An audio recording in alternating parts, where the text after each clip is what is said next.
Hey, what's up, everybody? This is DJ Keo, and today I wanted to talk about another catastrophe in the music industry. This time, we're talking about a bailout from the record industry. This is from Digital Music News. News. I was about to say News. Um, I personally, I think that it's important to talk about these stories because it gives you kind of a understanding about how the overall health of the industry is. We're all in a symbiotic relationship. So if entertainment struggles and if live events struggles and if music industry struggles and if movie theaters struggle, it all comes back to clubs and DJs and music and all this stuff in general. So I feel like this fits into the overall theme of the channel because when I started the channel, I talked about record companies producing. Talked about artists and also DJing.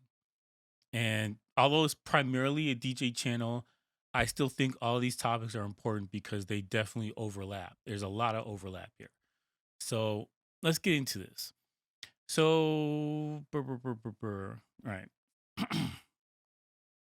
Music industry mainstays, including Universal Music Group, AEG Presents, Live Nation, and the RIAA, have banded together to demand the federal government to provide relief for the live event sector. This includes Coachella. Like every concert hall you can think of, we're in perilous times. Um, I've made multiple videos about this, and I know it's getting boring, and people want me to talk about gear and DJ stuff like that. But you know, we can't. We need to take the broccoli with the M and M's, all right? And this is the broccoli time, so we have to get into topics that are uncomfortable, that people don't normally want to talk about issues that you know they're tough issues. Put it like that. These are tough issues. If these industries are struggling, rest assured there will be no DJ events for you. Guaranteed. If the record companies are like, well, we're cutting back, that means less music for you to play. Like it's just overall, we're in this huge relationship and these things need to be doing okay at least. At a bare minimum, they need to be surviving. And if they're not, we are in a world of hurt. So they're asking for the federal government for a bailout. So joining Universal Music Group and above noted entries. So they've dubbed the Save Live Events now, and it's the Recording Academy, CAA, Endeavor. Um, we're talking management companies, record companies, the whole gambit. It's worth noting, in spite of the UMG and RIA appearing on the coalition website, Warner Music and Sony were unlisted at the time of this writing. So that's interesting. Warner and Sony, they they're all in this together, man. They all got the same problems. That's fascinating. I wonder why that is. Um, so the Save Live Events Now landing page opens talking about the devastating impact of the beer thing, yada yada, lockdown measures. Um, Additionally, for the brief introduction, blah blah blah. Okay, trying to get to the juice of the matter here.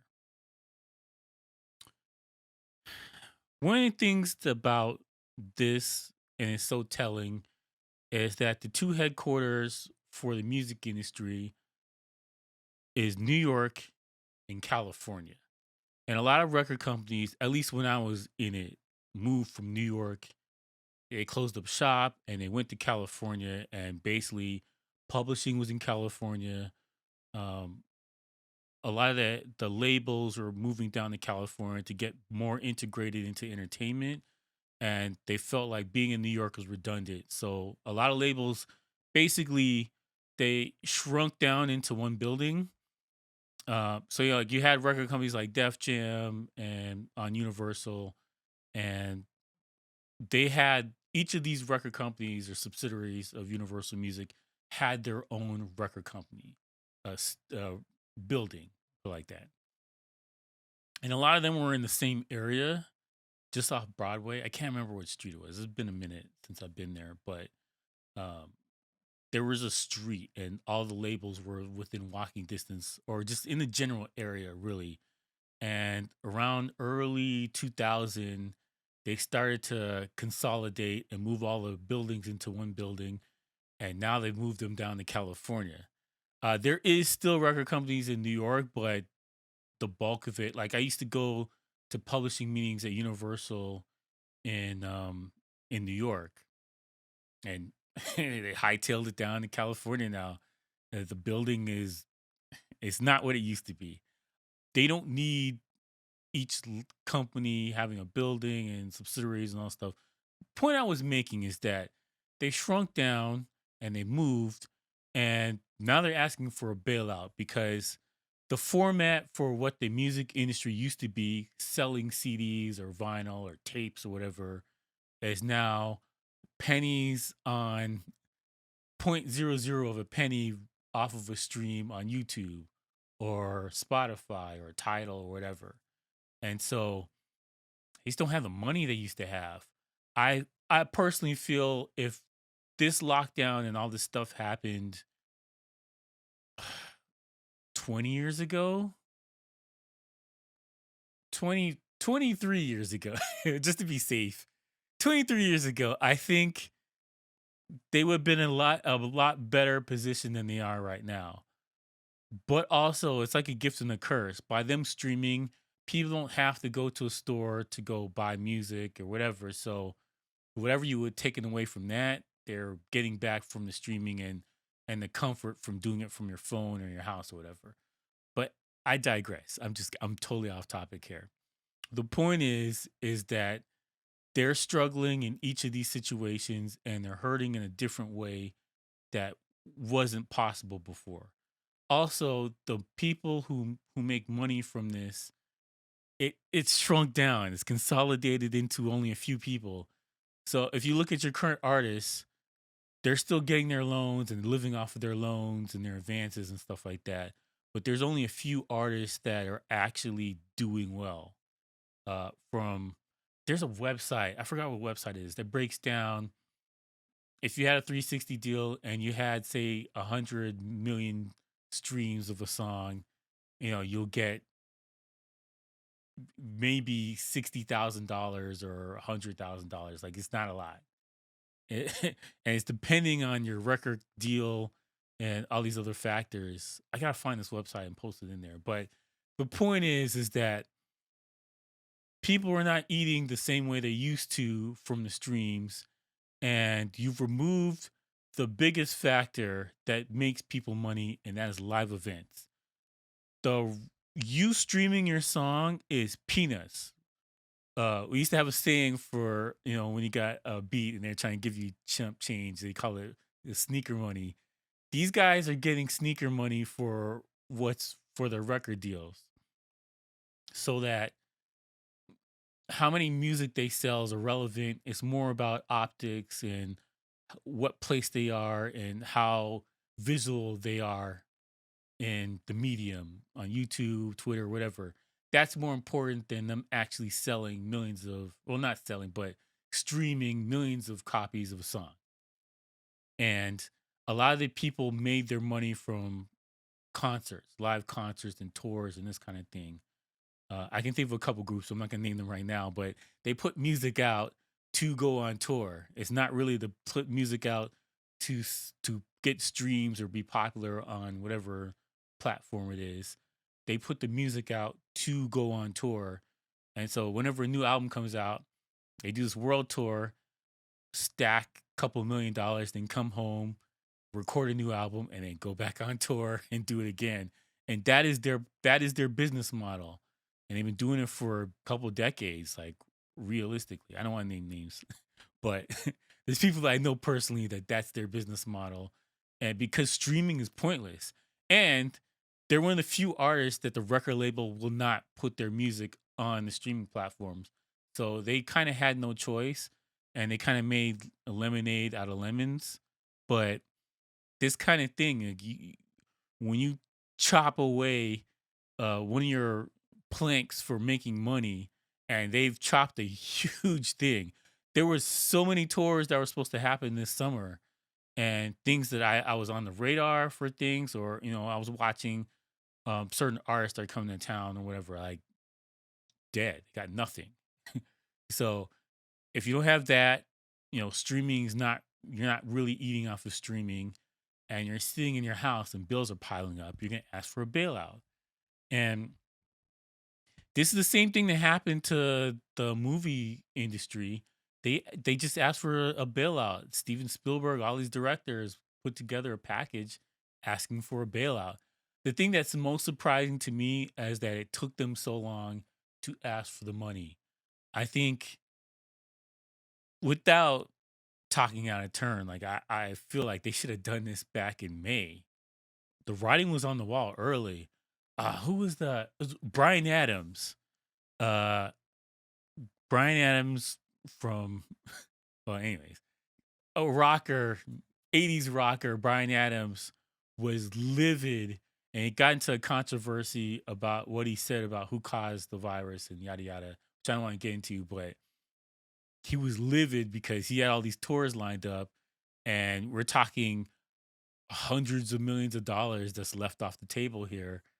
And it's the same thing with the movie industry. These guys are relying on this money. They're living off of credit and whatever their bills are, and they got nothing to eat. So we're in some fascinating times, man. Just absolute fascinating time.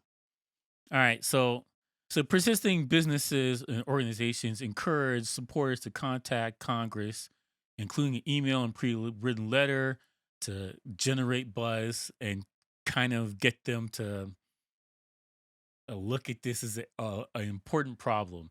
And this is not just concert halls. This includes some other places, but it's a huge deal. Entertainment industry is a huge deal. There is a MP from England. I believe he's an MP from England. I gotta look it up. But he was basically saying that, well, tough luck and just go into another business. And I was livid about it. I was about to make a video dedicated to me ripping this guy, but a lot of people do not appreciate the entertainment industry. And to be honest, the entertainment industry hasn't represented themselves very well. If you recall, actors and celebrities were all like, stay home, do your part. And I kept looking at it like, yo, of all industries, you guys are the ones that should be like, hey, how bad is this thing? Maybe we should maybe we can figure out a way to get out there and safely and all that. They didn't do that. They were like, stay home, bigot. And this is it. This is I have a phrase I was gonna say, and it was not good. So let me just let me cut that out right quick. Um, Basically, they need people to be in person, and these are industries that cannot thrive. And I don't believe that we're at a point where the entertainment industry should find a new business to do.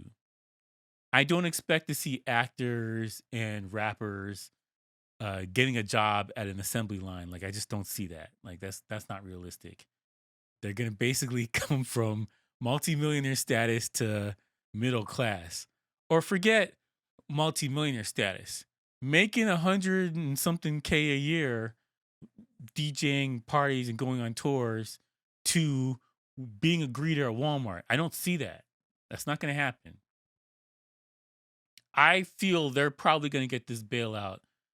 Entertainment industries in California, the person who's responsible for you getting the bailout is in California, and these guys have been paying for politicians to get elected for a minute in California. So I think they're probably gonna get the bailout. You and me, we're not getting the bailout. We have to look at being a greeter at McDonald's or whatever. Not McDonald's, like Walmart. But Brian Adams and you know Mariah Carey, they're getting the bailout for sure. They're getting the bailout some way or one way or the other. big celebrities, Beyonce and Jay-Z, they're gonna get PPE loan. Like as messed up as that sounds, I would put money on it. And the thing about it is, you're not gonna know about it. You're just gonna assume, oh, they're toughing out like the rest of us. No, that is not true. Anyways, I rambled long enough about this. Let me know what you guys think. Do you think record companies should get a bailout? And should concert halls and these kind of things get a bailout? Thing is for venues over, I think, 5,000 seats. So we're talking big places, not your hall that holds like 100 people. Like we're talking bigger spots. Um, it's been a weird and wild year. It's a wacky year. I think they're gonna get a bailout. I'm gonna be honest, but I we have to figure out. And I've said it before, and some people ding me on this, and I get it. Like I totally understand. This is not to be cold hearted and say get out there and suck it up and coke is not real. Damn it, the beer thing is not real. Um, oh, I think it's very real, and I my record stands for itself. I've been on it from jump.